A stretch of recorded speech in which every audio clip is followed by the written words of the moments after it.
après le confinement. Et nous sommes en direct de YouTube. Donc c'est l'église Ebenezer en collaboration avec le ministère Simplice Ministry. Et pour ceux qui nous suivent de partout, que Dieu vous bénisse. Alors donc ce matin, nous allons partager la parole. Vous savez, nous allons nous efforcer de prendre la parole à temps, puisque les jours qui viennent, nous serons en train de faire deux cultes. Parce que les gens n'ont pas encore pris l'élan, mais du moins, Dieu a fait de sorte que nous soyons là. Amen. Vous savez que dans ce moment que nous sommes en train de traverser, nous avons besoin d'une qualité de message. D'une qualité de message pour avoir plus confiance en Dieu par rapport à la pandémie qui a sévi l'humanité, par rapport à la crise mondiale dont tout le monde est logé, tout le monde est victime. Et donc nous avons besoin des messages qui peuvent encore redonner la foi, placer notre confiance en Dieu malgré tout ce qui arrive. Dieu est capable de faire quelque chose dans nos vies. Et par rapport aussi à ces événements qui sont des signaux divins, c'est-à-dire des signes que le Seigneur est en train de nous montrer, nous démontrons que d'ici peu de temps, il y aura l'enlèvement. Parce que quand il y a déjà un événement mondial et même l'Église a été touchée, ce sont des signaux divins. Et donc nous avons besoin de ces messages aussi pour préparer l'Église à l'enlèvement. Et dans plus temps, c'est ce que nous allons faire, ce qui veut dire que parfois notre manière de prêcher avant le confinement et après le confinement va changer. Amen. Mais cela ne veut pas dire qu'on ne pourra plus prêcher des bénédictions. C'est là et certes parce que nous en avons besoin. Parce que toujours dans cette période, avant que l'Église ne prenne son envol vers le ciel, le Seigneur va déverser plus de bénédictions pour canaliser, pour restituer l'Église, afin que l'Église puisse avoir encore plus confiance en Dieu et que les chrétiens s'approchent plus du Seigneur en vue de l'enlèvement. Amen. Alors, vous savez que le monde aujourd'hui est dans l'insécurité. Nous écoutons et nous voyons nous-mêmes, nous sommes témoins de tout ce qui se passe dans le monde. Nous avons des événements naturels et des événements surnaturels, malheureux bien sûr. Nous avons la pandémie, nous avons la crise, nous avons des maladies qui surviennent et qui assainissent l'humanité. Donc partout on parle du catastrophe qui effraie les hommes. Et vous allez remarquer, toutes les organisations mondiales combattent pour apporter la paix, pour essayer un peu de ponger la souffrance que subissent les gens. Donc toutes les organisations sont en train de mettre tout en œuvre pour pouvoir éradiquer même, pour pouvoir extirper ou supprimer tout ce que nous sommes en train de vivre. Et aujourd'hui, beaucoup de gens sont devenus esclaves des fétiches, sont devenus esclaves des pratiques occultes parce qu'ils se sentent dans l'insécurité. Vous savez, c'est lorsque quelqu'un se sent dans l'insécurité qu'il sera prêt à embrasser n'importe quelle maison pourvu que cela lui offre une protection. Quand même, elle n'est pas sûre. Alléluia. Et beaucoup vivent dans la peur, dans les inquiétudes, parce que les gens, ils sont sans abri et ne savent que faire. Pourquoi? Parce que tout le monde est à la recherche de la protection. Si nous voyons les cachineux, les bavettes, tout ça c'est la recherche de la protection, n'est-ce pas? Et la distanciation, nous sommes à la recherche de la protection, n'est-ce pas? On a mis l'eau là-bas pour pouvoir purifier les mains et tout ce mécanisme-là, c'est pour pouvoir mettre l'homme en sécurité. Donc vous voyez que personne aujourd'hui ne peut s'en passer de la sécurité. Et personne ne peut s'en passer à la recherche de la protection, sinon il pourrait être la prochaine victime, n'est-ce pas? Alléluia. Maintenant, est-ce que les barrières, tout ce que nous sommes en train de mettre à notre disposition, est-ce que c'est une protection authentique ou au-delà de cela, il y a une vraie protection? une possibilité pour une personne d'être sur une protection infaillible. Parce que toutes ces protections, toutes ces mesures barrières sont des protections, mais nous devons le reconnaître, elles sont faillibles. Amen. Et c'est ce que nous allons voir aujourd'hui. C'est vrai que l'homme peut vivre, il est possible pour un être humain de vivre dans une protection infaillible. Peu importe la protection prématurée ou encore superficielle que nous sommes en train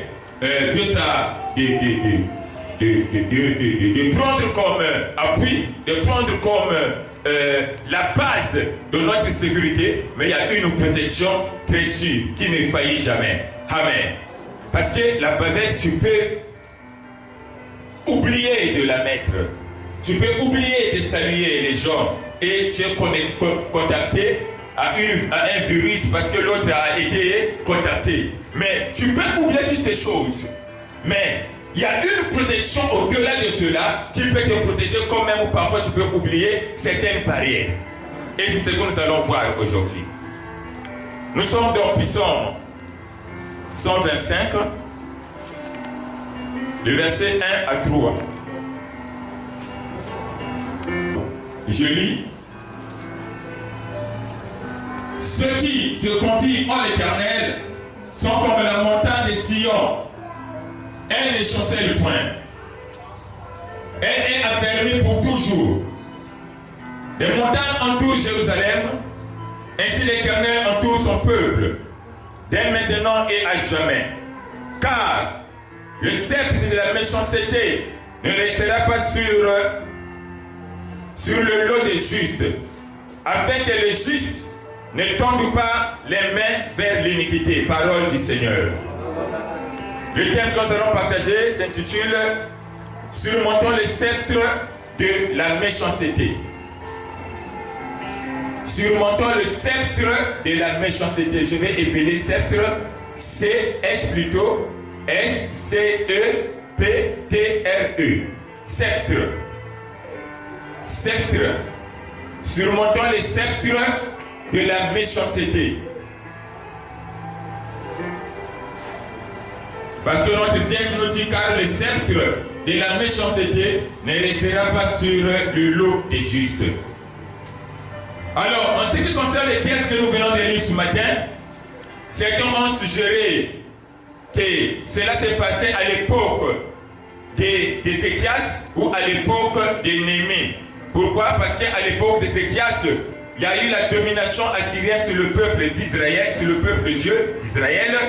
Et à l'époque de Néhémie, il y a eu l'emprise perse, ou la domination perse de l'empire perse sur le peuple de Dieu. Donc c'est ainsi qu'on a suggéré ce texte a été écrit, soit ça concerne soit l'époque de l'emprise assyrienne sur Israël, ou à l'époque de l'emprise de Perse sur Israël, sur le peuple de Dieu. Et maintenant, par rapport à cela, par rapport à cette domination, Dieu commence à interpeller son peuple pour lui rassurer, malgré la domination que vous êtes en train de vivre, écoutez ce que moi je vais vous dire. Et aujourd'hui, nous sommes dans une emprise. Le peuple, monde entier, sans exception, nous sommes en train de vivre une réalité où le monde est sous l'emprise de ce qu'on appelle Covid-19. Et ça, c'est une réalité. Maintenant, nous allons voir par rapport à cette réalité, qu'est-ce que Dieu nous dit. Parce que les textes de la Bible, tout ce que les gens ont vécu, la Bible dit qu'il n'y a rien de nouveau. Afin que lorsque un événement pareil arrive, nous puissions nous référer sur ce que Dieu avait fait dans le temps jadis, avec le peuple qui s'était confiant en Dieu, et si nous appliquons la même confiance, nous avons la même foi, Dieu va nous délivrer de la manière qu'il avait délivré ses peuples. Voilà pourquoi la Bible dit que nous devrons méditer la parole de Dieu, afin que nous puissions emmagasiner dans notre esprit toute cette connaissance, afin qu'on fasse des réalités difficiles, nous puissions nous rassurer, nous puissions prendre comme appui les promesses de Dieu que nous avons mis dans notre esprit, et nous puissions nous en servir comme la base de notre protection. Et cela ferait de sorte que Dieu agisse. Qui a compris? Lisons le verset 1. Il dit: ceux qui se confient en l'Éternel sont comme la montagne de Sion et ne chancellent point. Le premier verset, il dit, ceux qui se confient en l'Éternel sont comme la montagne de Sion qui ne chancelle point. Et vous devez regarder dans ce texte, la première montagne est au singulier. Mais quand nous allons descendre plus bas, nous allons voir que la deuxième montagne dont on nous parle, mais c'est au pluriel là-bas, c'est les montagnes, c'est au pluriel. Et le Seigneur dit, la montagne de l'Éternel, ceux qui se confient en l'Éternel sont comme une montagne qui ne chancelle pas. Et ici, la montagne de Sion dont on parle représente Jérusalem, qui s'appuyait sur les promesses de Dieu. Raison pour laquelle il dit, ceux qui se confient en l'Éternel sont comme la montagne de Sion qui ne chancelle point. Et ici, la montagne, c'est Israël qui était sous la domination de l'emprise des ennemis, mais qui se confie en l'Éternel. Et Dieu dit que cette montagne ne chancelle point. Alléluia. Et la montagne, aujourd'hui, est aussi l'Église. La montagne, aujourd'hui, c'est qui doit vous croire dans les promesses de Dieu. Quand même il y a des situations, quand même il y a des problèmes, quand même tout le monde tremble, quand même il y a une maladie contagieuse. Lorsqu'on se confie en l'Éternel, on est comme une montagne de Sion, on ne va pas chanceler. Cela veut dire, nous ne serons pas comptés dans le lot de ceux-là qui seront atteints. Qui a compris que dit Amen. Amen. Donc tout peut arriver, mais il dit, lui il ne chancellera jamais. Lisons le verset 2. Des montagnes entourent Jérusalem, ainsi l'Éternel entoure son peuple dès maintenant et à jamais. Donc le deuxième verset parle maintenant des montagnes. Les montagnes entourent Jérusalem et l'Éternel entoure son peuple. Ici les montagnes, ce sont les ennemis. Les montagnes, ce sont les forces. Les montagnes, ce sont les puissances étrangères qui étaient venues entourer Jérusalem. Ce devait être les Perses, ce devait être les Assyriens. Donc, ils entouraient Jérusalem pour l'envahir. Parce qu'à cette époque-là, comment ça se faisait, les villes étaient construites en murs. Comme Pointe-Noire, partout devrait y avoir des murailles. Et lorsque les ennemis venaient pour vous envahir, même s'ils ne rentrent pas à l'intérieur, mais ils vont seulement entourer votre vie. Pour qu'il n'y ait pas de sortie, qu'il n'y ait pas d'entrée. Cela veut dire que la famine surgira dans cette ville-là. Et les gens seront volontairement eux-mêmes vont partir pour se donner à leurs ennemis parce que dans la ville, il n'y a plus rien. C'est ainsi qu'on dit que les montagnes entourent Jérusalem. Donc les ennemis étaient venus pour entourer Jérusalem, pour provoquer une crise à l'intérieur de la ville, pour que ces derniers sortent et qu'ils soient pris en captivité. Mais la Bible dit, mais l'Éternel entoure son peuple. Alléluia. Cela veut dire, les montagnes entourent Jérusalem, mais Dieu entoure son peuple. Donc entre le peuple et les montagnes qui entouraient Jérusalem, il y avait Dieu au milieu. Donc Dieu entourait son peuple pour lui assurer une protection de la méchanceté des ennemis qui les entouraient. Donc pendant que nous marchons, nous devons nous rendre compte, entre le Covid-19, entre les problèmes qui nous entourent, il y a Dieu qui nous entoure. Il y a Dieu qui est plus proche de nous que tout ce que nous pouvons constater comme problème. Il y a Dieu qui est plus proche de nous que tout ce que nous pouvons constater comme maladie. Et quand Dieu nous entoure, c'est pour nous assurer une protection. Alléluia. Donc aujourd'hui, les montagnes, ce sont des forces qui peuvent nous entourer, des maladies. Mais Dieu est au milieu de nous. Tu as compris ici? Amen. Donc, sois conscient, bien-aimé, que tu es entouré des problèmes, des maladies, mais Dieu aussi t'a entouré pour te protéger. Parce que il est impossible d'être sous la protection ou sous la couverture de Dieu et succomber en cours de chemin. Lorsqu'on est sous sa protection, lorsqu'on est entouré par Dieu, sa protection nous est garantie. Parce que lorsque la main de Dieu vous couvre, ce qui est problème, tout ce qui est difficulté, s'inclinera devant vous. Alléluia. Donc n'éprouvez jamais aucune peur. Lorsque vous constatez que tous les problèmes de la vie tombent sur votre tête. Ne pensez pas que vous êtes déjà fini. Parce qu'au-delà de tout ce que vous vivez, il y a Dieu qui vous entoure. Vous savez que la vie est l'ensemble de maux et de biens. La vie est l'ensemble des maladies et des guérisons, des sujets de malheur et de bonheur, de l'aridité et de l'abondance, de la sécheresse et de la prospérité. Donc, on ne peut pas s'en passer de toutes ces réalités. Quelle que soit votre onction, quelle que soit votre vie de prière, quelle que soit votre foi, quelle que soit votre sainteté, vous ne pouvez jamais être exempté de cette réalité. Amen. Alléluia. Mais la vérité est que tout peut arriver, mais il y a toujours un moyen pour nous, en Dieu, de s'en sortir. Et lorsque vous savez comment s'y prendre. Donc il n'y a rien qui peut vous arriver qui n'a jamais été vaincu. Et lorsque la sécurité de Dieu est en place, tous ceux qui s'élèvent contre vous vont signer l'abandon. Et ils vont vous abandonner. Parce que Dieu de votre côté, vous allez toujours constituer une équipe imbattable. J'entends quelqu'un dire gloire au Seigneur. Donc Dieu entourait son peuple pour lui assurer la sécurité de ses ennemis qui voulaient les envahir, qui voulaient les détruire. Donc il était là pour intercepter tous les traits enflammés qu'il pouvait projeter contre leur vie. Entre vous et vos ennemis, il y a Dieu au milieu. Entre toi et les sorciers qui t'envoûtent, il y a Dieu au milieu.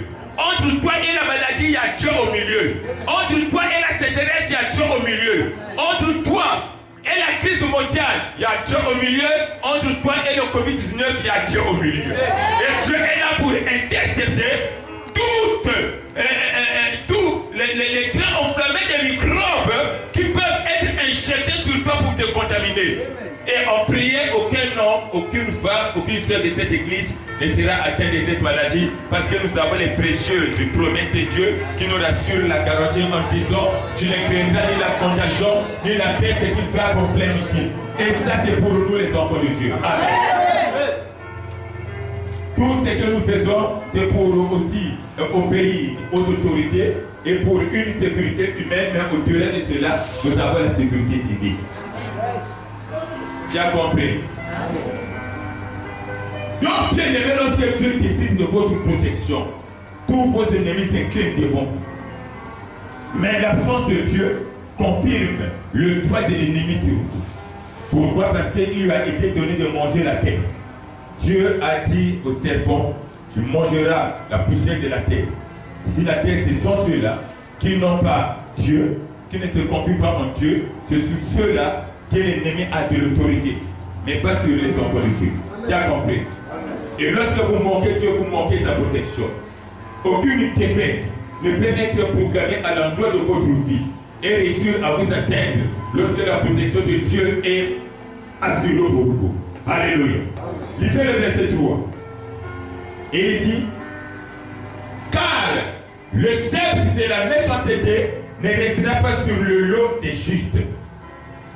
Le sceptre, c'était un bâton qui tenait le roi. C'était un bâton qui démontrait l'autorité royale. Et lorsque même les gens voudraient te tuer à cause d'un crime que vous aurez commis, si vous venez vers le roi, il vous tend seulement ce sceptre-là, vous êtes épargné. Donc le sceptre, c'était un bâton qui tenait les autorités au temps de la Bible. C'était un bâton de pouvoir, c'est une marque de l'autorité royale. Et lorsqu'on dit le sceptre de la méchanceté ne sera pas sur le lot des justes, Dieu voulait dire le bâton de la méchanceté ou l'autorité de la méchanceté ou le pouvoir de l'ennemi n'aura pas de l'impact sur le lot de justes. Et Dieu faisait allusion aux ennemis qui entouraient Israël. Donc lorsqu'il dit le sceptre, il fait allusion à ces ennemis-là qui entouraient Jérusalem pour le détruire. Qui a compris? Et Dieu dit que ces sceptres-là ne dominera pas, des justes. Donc il voulait dire que cette domination ne sera pas éternelle. Même si les gens vous ont entouré, les ennemis veulent vous détruire, mais sachez-le que cela n'aura pas le lot sur vous. Cela ne dominera pas sur vous. Ça peut être là, mais ça ne sera pas éternel. Ça finira par disparaître. Alléluia. Et il dit, cela ne restera pas sur le juste. Le juste est quiconque qui a reçu Jésus-Christ. Ici, le juste, cela ne dépend pas de ta marche. Cela ne dépend pas des efforts humains. Mais ici, le juste dont on parle, c'est celui qui a cru en Jésus-Christ et la justice de Jésus lui a été imputée. Donc, c'est la justice par imputation. Vous connaissez ce que c'est l'imputation? L'imputation, c'est-à-dire on a mis quelque chose de l'autre sous ton compte. C'est ça l'imputation. Comme Adam a péché, toi et moi n'avons pas commis le même péché, mais quand Dieu nous voit, il nous voit de la même manière comme si c'était nous qui avons péché. Pourquoi? Parce que le péché d'Adam et Ève a été imputé sur la race humaine. Donc celui qui est né de l'homme et la femme, du coup, Dieu le voit comme si c'était lui qui avait commis ces péchés. Pourquoi? Parce que lorsque Adam commettait ses péchés, il le représentait. On peut appeler ça encore la loi de la représentation. Et quand Jésus a été juste, maintenant sa justice est disponible pour être imputée à tous ceux-là qui vont l'accepter. Donc, dès que tu l'acceptes, en ce moment-là, Dieu ne te voit plus étant que Dimitri, Dieu ne te voit plus étant que Lazare, Dieu ne te voit plus étant que Guillemette, mais Dieu te voit comme Jésus. Et Dieu ne te voit pas, Dieu te voit comme Jésus. Pourquoi? Parce que la justice de Jésus t'a été imputée. Donc c'est comme si l'œuvre que Christ, la manière dont Jésus était juste, c'est toi qui as été juste. Voilà pourquoi il dit que cela ne régnera pas sur le juste. Et le juste, c'est quiconque qui a reçu Jésus-Christ. Si tu n'as pas reçu Jésus, tu n'es pas juste, peu importe la confession de foi, peu importe la vie de prière, peu importe des choses. Quand tu n'as pas Jésus, pour Dieu, tu n'es pas juste. Et le juste n'a pas de... celui qui n'est pas juste n'a pas de part de la part de Dieu. Amen. Alors, si vous avez un problème, aujourd'hui, qui vous assène, dont vous prouvez les difficultés de s'en débarrasser, le Seigneur dit que cela ne restera pas toujours sur le juste. C'est pour cette raison qu'il est écrit, le malheur peut atteindre le juste, mais l'Éternel l'en délivre toujours. À un certain moment, parfois, on ne peut pas parfois empêcher le malheur de nous atteindre. Ça peut nous atteindre. Mais du moins, le contenu de ce verset dit, mais l'Éternel l'en délivre. Et si vous avez un malheur aujourd'hui, comprenez que, croyez que l'autre bout du verset va se réaliser. Mais l'Éternel l'en délivre toujours. Je te rassure que tu seras délivré de ce problème. Tu seras délivré de cette situation. Rien ne peut être plus grand que ce que vous croyez être plus grand.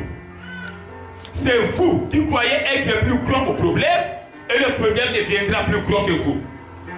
Rien ne peut vous dominer, sinon que celui que vous donnez vous-même accès de vous dominer. C'est pour cette raison, il est écrit dans Éphésiens 4, le verset 27, ne donnez pas accès au diable. Ne donnez pas accès au diable. Vous savez que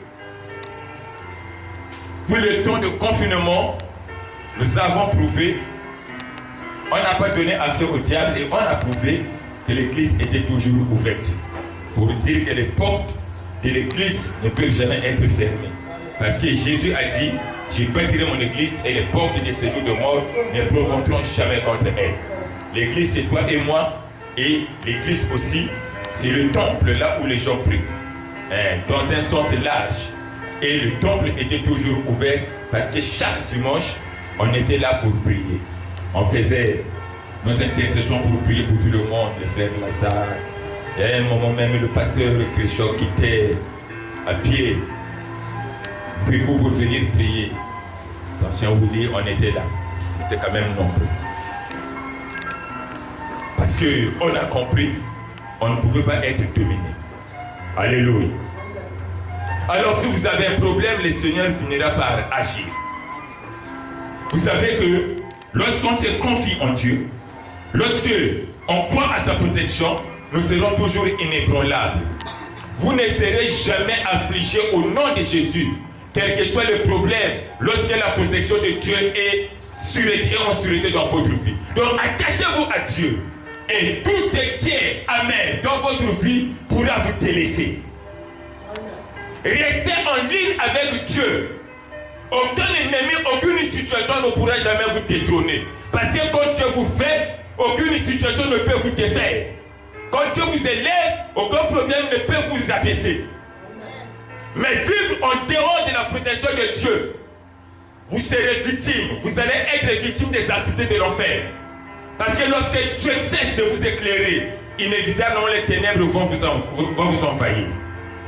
L'ennemi peut vous entourer. Les problèmes peuvent vous arriver. Mais croyez que Dieu est là pour vous protéger.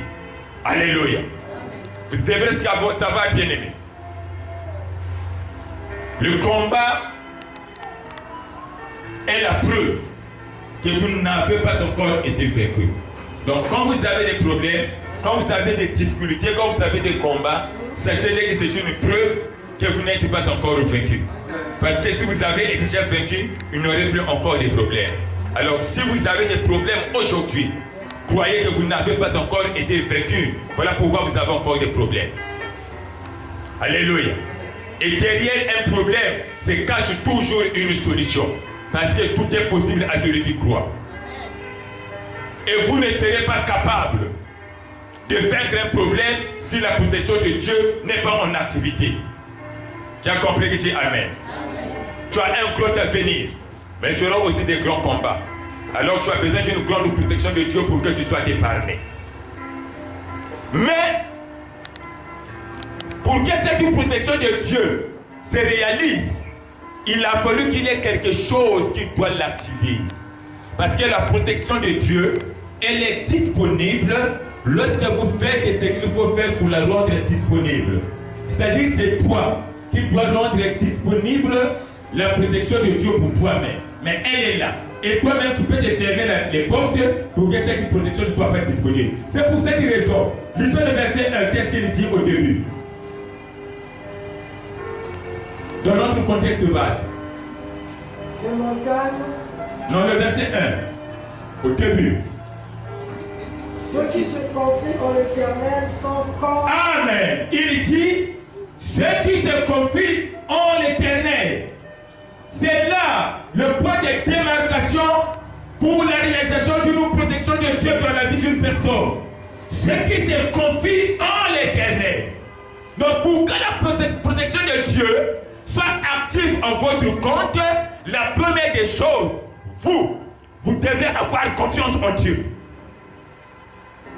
Pour que tu ne sois pas atteint de la pandémie, tu dois avoir confiance en Dieu.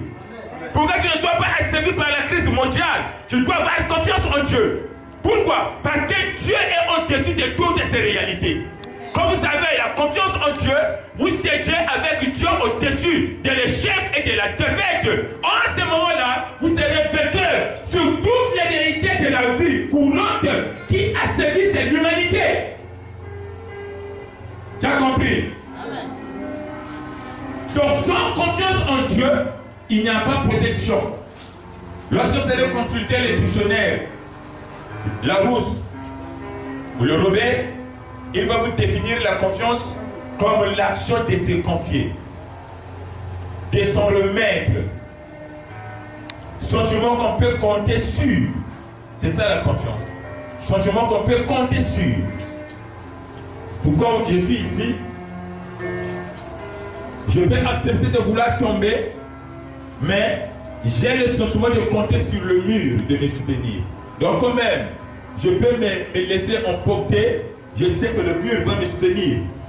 Le mur ne va pas tomber avec moi. Donc j'ai une marque de confiance.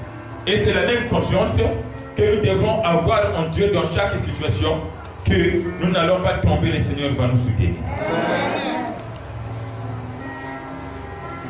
Donc, tout ce que vous vivez comme difficulté, vous avez le devoir de vous remettre à Dieu, de vous compter, de mettre votre confiance en lui pour qu'en son tour, qu'il puisse vous assurer sa protection. C'est Dieu qui peut satisfaire tous vos besoins. C'est Dieu qui peut vous libérer de toutes les oppressions. C'est Dieu qui est capable de vous protéger de tout ce que les gens sont en train de vivre. Il est capable, quelle que soit la méchanceté de l'ennemi, c'est lui qui est capable. Donc il est donc de notre devoir de se confier en lui. Alléluia. Et toute démarche pour se procurer de l'aide d'une autre source pour Dieu, c'est un double jeu. Et Dieu n'aime pas les gens ayant un double jeu. Dieu ne peut pas protéger et bénir quelqu'un ou des gens qui ont un double jeu, qui comptent sur Dieu et qui comptent sur autre chose encore. Qui se confie en Dieu, qui se confie sur autre chose encore. On peut vous promettre de l'argent, c'est bien, mais confiez-vous à Dieu. C'est lui qui est capable de toucher la personne. Donc c'est votre position qui va déterminer la position de la protection de Dieu sur vous. C'est la confiance en Dieu. Votre confiance en Dieu peut vous faire séjour au-dessus de l'échec. La confiance en Dieu peut déplacer les montagnes sur votre route. La confiance de David en l'Éternel a déplacé la montagne qui était une grande montagne Goliath. Parce que David avait confiance en Dieu. Il n'avait pas confiance dans ses armures. Parce que quand il combattait Goliath, les armes qu'il utilisait n'étaient pas appropriées à la nature du combat. Parce que dans ce combat, il fallait avoir le casque, il fallait avoir l'épée, il fallait avoir le bouclier. Mais lui, il vient avec une lance et des pierres. Vous voyez, c'est des armes qui n'étaient pas appropriées, qui ne répondaient pas à la nature du combat. Mais lui, malgré les armes qui n'étaient pas appropriées, il avait confiance en l'Éternel. Que c'est Dieu qui m'a délivré dans la brousse de la gueule de lion, de la patte de l'ours. Il est capable de me délivrer. Moi, je vais te battre et je vais donner aujourd'hui ta tête aux oiseaux du ciel. C'est cette confiance. Quand Dieu a vu la confiance qu'il avait, malgré les armes qui n'étaient pas appropriées, Dieu a rendu puissant ces armes plus que celles de tous les enfants d'Israël, plus que celles de Goliath, pour triompher Goliath. Ayant confiance en Dieu, tu peux avoir l'argent, mais la confiance en Dieu, parce qu'à un endroit l'argent peut échouer. Tu peux avoir des relations, place la confiance en Dieu, parce qu'un jour, la relation peut te tourner le dos. Ceux qui se confient en l'Éternel ne chancelleront jamais. Quels que soient les problèmes, plaçons la confiance en Dieu, et Dieu sera là pour nous protéger. La protection la plus sûre réclame votre confiance en Dieu. Ça doit être une confiance exceptionnelle. Vous devez savoir, quoi qu'il arrive, Dieu est capable. Et il ne vous abandonnera jamais. Et lorsque vous croyez que Dieu est capable de vous protéger, pour Dieu c'est son profond désir. Parce que Dieu aime les gens qui se confient en lui. Mais il retient sa protection à l'égard de ceux-là qui doutent de lui. Et lorsque vous doutez de la confiance en Dieu, un seul doute peut créer 365 jours de tragédie et de souffrance. Un seul doute peut créer 365 jours de souffrance. Vous savez que les enfants d'Israël, ils sont partis explorer Cana pendant 40 jours. Pendant 40 jours. Quand ils sont venus, ils ont donné un compte-rendu négatif. Ils ont douté de Dieu. Le pays est bien. Mais ceux-là que nous avons vus là-bas, c'est des géants. Nous étions comme des sauterelles à leurs yeux. Ils voulaient dire à Moïse, inutile, ils vont nous écraser. Ils ont eu le doute pendant 40 jours. Ils ont exploré. Donc, jour après jour, ils avaient toujours le doute. Comme ils avaient le doute pendant 40 jours, un jour s'est multiplié 365 jours de souffrance et de tragédie. Et Dieu a dit, à cause de cela, vous allez faire 40 ans dans le désert. Ils ont fait 40 jours de doute. Un jour s'est multiplié 365 jours de doute, qui fait 40 ans. C'est pour dire, un seul jour de doute peut créer dans votre vie 365 jours de souffrance. C'est pour cette raison, il ne faut jamais douter de Dieu. Il faut croire, sinon vous allez cacher votre destinée. Alléluia. Dieu retient sa protection à l'égard de ceux-là qui doutent de lui. Ce que Dieu a besoin de toi, c'est la confiance en lui. Ce n'est pas de pleurer. Vous pouvez pleurer devant les problèmes. Vous pouvez être désespéré. Mais sachez-le que les larmes seules ne suffisent jamais. Et le désespoir ne peut jamais vous assurer la protection. Les larmes ne peuvent jamais vous rapporter quelque chose. Vous pouvez être là à pleurer du matin jusqu'au soir pour un problème. La solution ne viendra jamais. Et votre désespoir ne pousse pas Dieu de vous délivrer ou de vous bénir. Mais la confiance est le seul chemin dont Dieu a besoin pour être en action envers vous, pour vous faire procurer de sa bénédiction. C'est la seule méthode qui pousse Dieu à agir en notre compte. Donc faites confiance en Dieu, quel que soit tout ce que vous pouvez vivre comme problème. Les problèmes ne peuvent pas manquer, ça viendra toujours. Ça viendra quand un problème vient. Vous avez surmonté, un autre viendra. Quand un autre vient, c'est ainsi de suite, les problèmes viendront toujours. Mais la confiance en Dieu nous fera toujours délivrer. C'est que si l'apôtre Paul pouvait dire, gloire soit rendue à Dieu, qui nous fait toujours triompher. Pourquoi il dit, il nous fait toujours triompher? Parce qu'il sait que toujours il y a un problème, mais toujours il y a le triomphe. Quand il dit gloire soit rendue à Dieu, qui nous fait toujours triompher, le toujours invoque, les problèmes ne manqueront jamais. Mais le toujours invoque aussi, Dieu nous fera toujours triompher. Amis, placez la confiance en Dieu. Nous parcourons les moments les plus difficiles. C'est que nous avons vécu, beaucoup de générations passées ne l'ont pas vécu. Et nous sommes témoins d'une réalité. Nous sommes témoins d'une réalité. Dans toutes les couches sociales, il y a toujours des cris. Les baisses d'activité, partout. Même les taximens crient. Quelqu'un m'a dit on n'arrive pas à totaliser 10 000 francs. Les bus crient. Mais ce qui peut nous délivrer, c'est la confiance en Dieu. Alléluia. C'est la confiance en Dieu. Dieu est au-delà des circonstances. Lorsqu'on se confie en Dieu, vous êtes taximan. Il peut vous donner une recette comme si il n'y avait pas toutes ces réalités. Vous savez, dans cette période, Dieu nous a bénis. Cette période, aucun jour on a manqué à manger. Dans cette période. Et c'est la période que Dieu m'a béni. C'est-à-dire que Dieu m'a étonné. Et beaucoup d'entre nous qui venons ici, Dieu les a étonnés. Papa Lazare, Dieu l'a étonné. Alléluia. Il y a d'autres messages prophétiques qu'on avait libérés pour certains dans cette église, mais qui se sont réalisés pendant le confinement. Hein? On donne une prophétie, mais au lieu que cela se réalise, quand les choses marchent, mais c'est pendant le confinement, c'est pendant les moments difficiles que ces prophéties se sont réalisées. Alléluia. Pourquoi? Parce qu'on a confiance en Dieu. C'est-à-dire, quand Dieu veut faire quelque chose pour vous, quand il décide de faire quelque chose, il n'a pas le temps de regarder les réalités qui sont autour de vous. Il n'a pas le temps de regarder les circonstances dans lesquelles vous vivez. Il n'a pas le temps de regarder la nature de votre famille. Il n'a pas le temps de regarder le salaire que vous avez. Il n'a pas le temps de regarder la nature de votre commerce. S'il décide de vous bénir, il va créer ce qu'il faut pour vous bénir.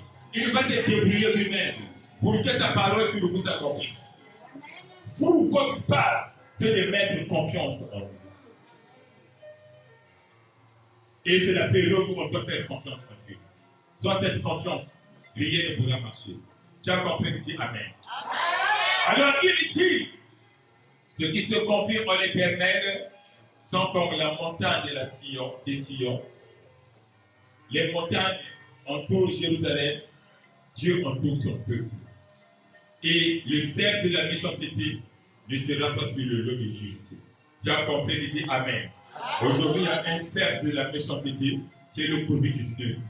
Mais je te rassure, cela n'aura pas le but de l'eau sur toi, parce que tu es le juste. Qui a compris? Même si tu dois faire ce que les autorités sont en train de dire, et paraît que tout ça, il faut le faire. C'est notre devoir. Mais au-delà de cela, sachant qu'il y a la protection de Dieu. Qui a compris, dit Amen.